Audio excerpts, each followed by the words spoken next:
Hola, soy Juan Pablo Rivera Caicedo, investigador por México del CONACYT, comisionado a la Secretaría de Investigación y Posgrado.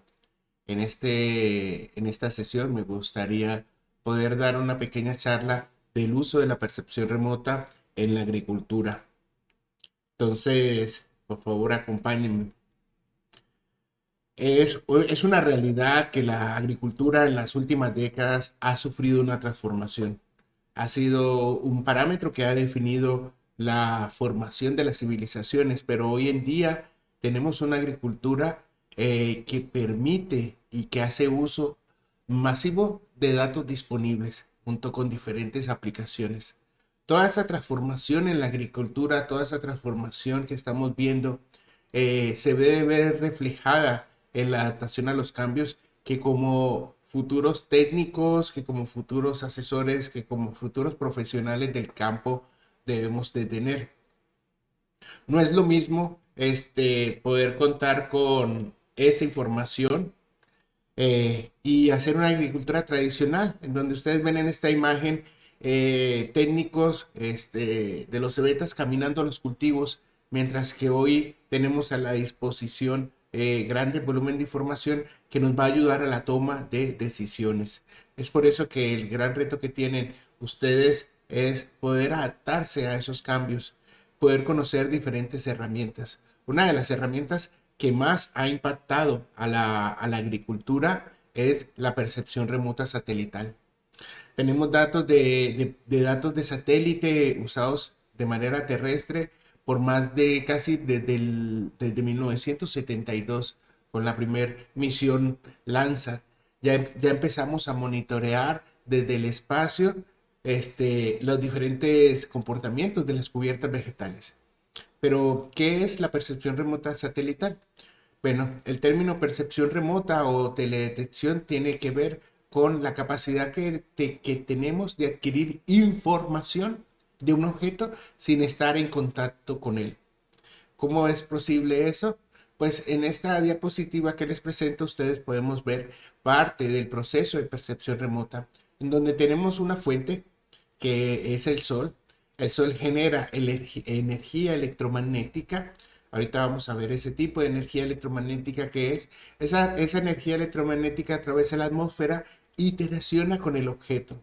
Entonces ya vemos aquí que tenemos tres elementos, la energía, la iteración de la energía con ese elemento, el mismo elemento, el cual refleja parte de esa energía y es captada por plataformas que sostienen o que transportan sensores que son capaces de captar esa información, sensores que son capaces de medir esa información.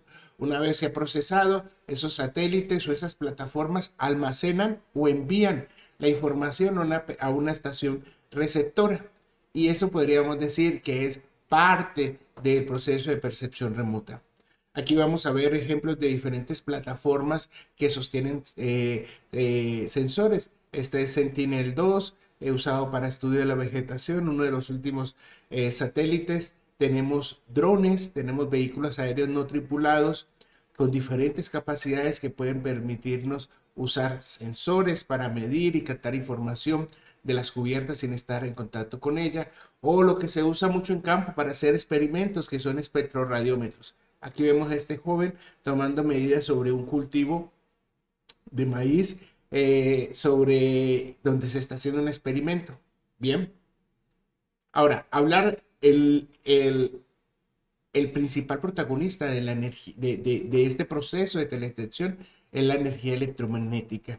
En esta diapositiva, que es una clásica, podemos ver las diferentes características importantes de la energía electromagnética. Vemos que la energía electromagnética tiene una frecuencia y también tiene una amplitud. Esa amplitud la podemos ver en estas dos regiones de la diapositiva.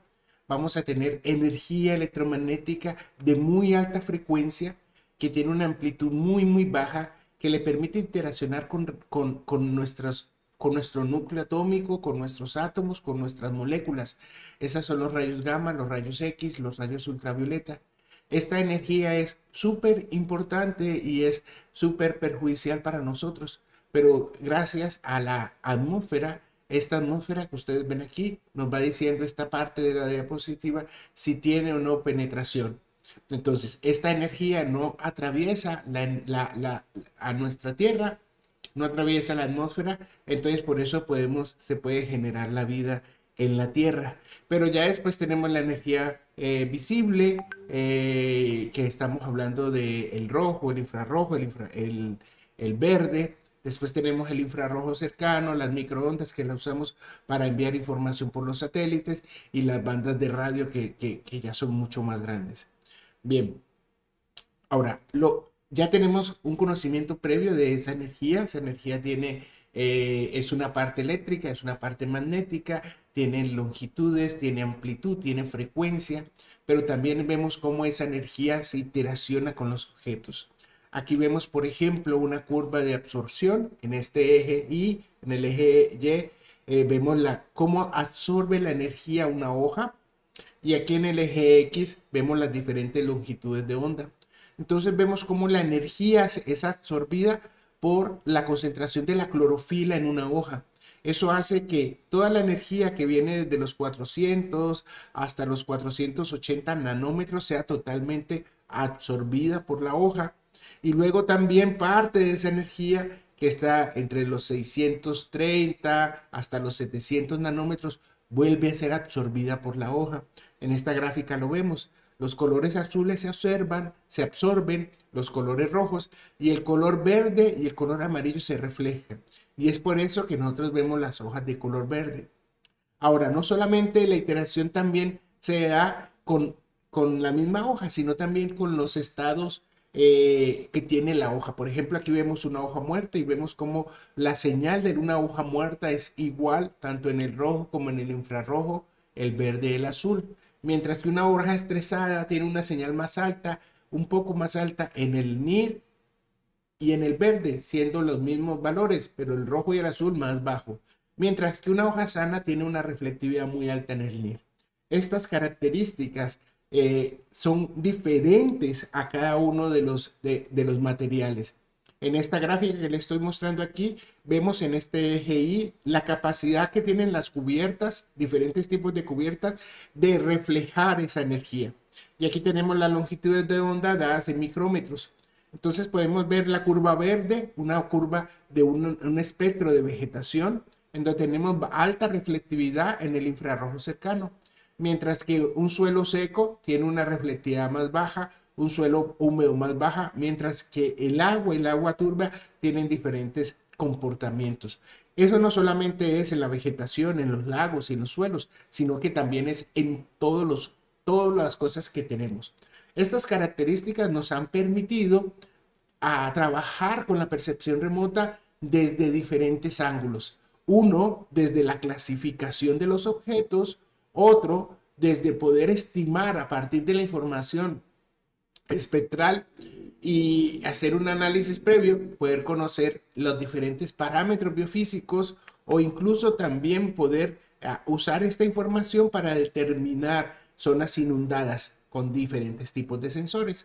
Entonces, aquí vamos a ver, por ejemplo, esta característica, vemos cómo podemos identificar los cambios que se van produciendo. Básicamente, aquí les tengo un ejemplo. Este ejemplo es tomado del sensor Landsat. Esta es San Pedro de Lagunillas y vemos cómo esta es la imagen del 23 del febrero 4 del 2023. Y aquí vemos cómo empieza a cambiar la estructura de los cultivos y en su zona. Esta es del 1 de marzo. Vemos cómo ya se empiezan a ver ciertas manchas negras.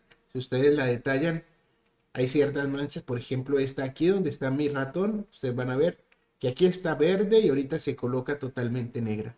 Es decir, que en espacio de casi 3 meses ha ocurrido una quema. Este cultivo, que probablemente sea caña, se cosechó y ahorita se quemó. Aquí vemos una parte de fuego activo y esta imagen la tenemos del 10 de abril. Vemos más zonas quemadas, producto de eso. Entonces, todas estas características nos permiten hacer diferentes trabajos como clasificación de cultivos, como identificación de áreas quemadas.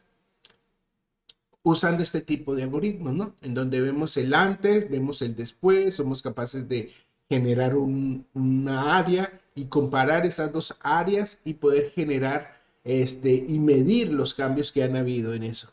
En el proceso de poder estimar los parámetros biofísicos es un proceso bastante bonito, es un proceso en donde trabajo yo.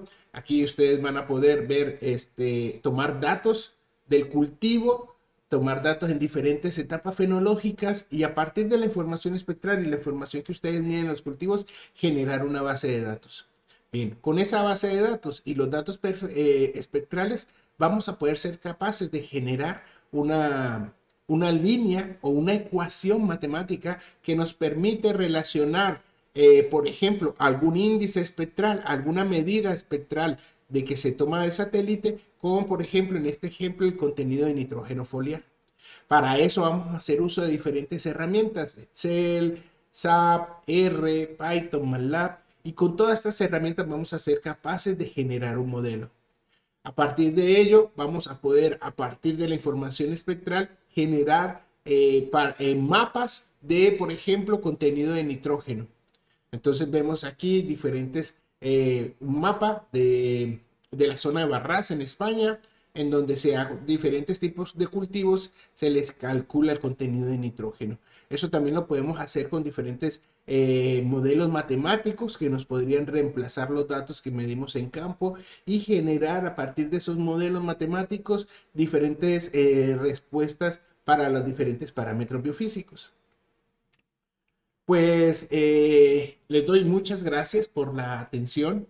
Espero que esta pequeña charla los motive a poder conocer o indagar un poco más acerca de la percepción remota. Les doy muchas gracias y que tengan un excelente día.